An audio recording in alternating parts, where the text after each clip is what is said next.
23 armed group.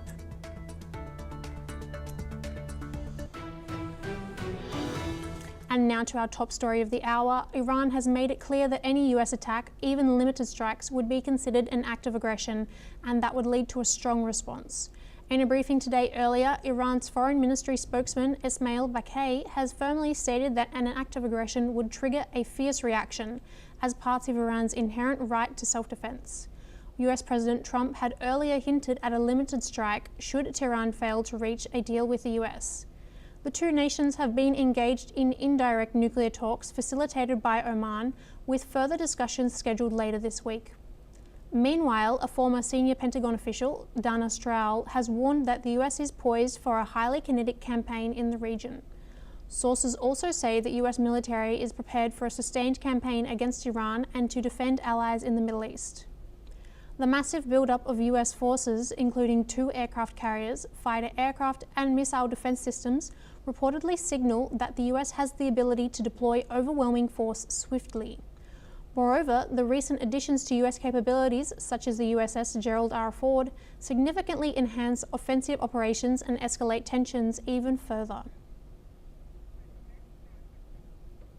And now joining us live, we have Saul Sadka, a political commentator based out of Tel Aviv. Saul, thank you so much for joining us. Now, for my first question to you, do you believe that Trump or the US or Iran could be bluffing? Do you believe that a deadly military action could be a potential outcome if the deal is seriously not made between Iran and the United States?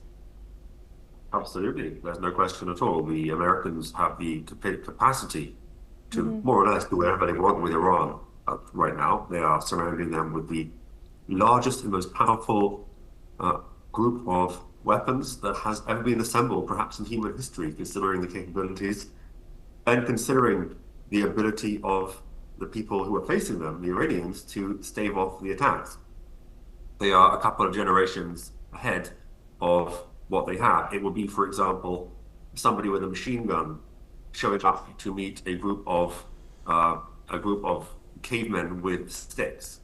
That's how great the delta is between what the Americans have the capability to do and what the Iranians do. The Iranians are smart. They will immediately capitulate and give in to the American demands in whole. But unfortunately, for them, actually, for the IRGC, they don't seem to be sufficiently united to be able to sign on that piece of paper and hand it over. If they were, they would. Thanks so much, Saul. Do you believe that the US allies in the region will react if a highly kinetic war does play out, as they have said in the past that they are very reluctant to lend any military capabilities to any potential actions in the future? Well, US allies in the region, the Arab nations in particular, have always been playing a double game. So on the one hand, they will say in public that they very much oppose the American plans and Israeli plans. And on the other hand, when Israel or America says, can we use your airspace or your air bases to attack Iran, the skies are open, the air bases are open, sometimes openly and sometimes behind the scenes.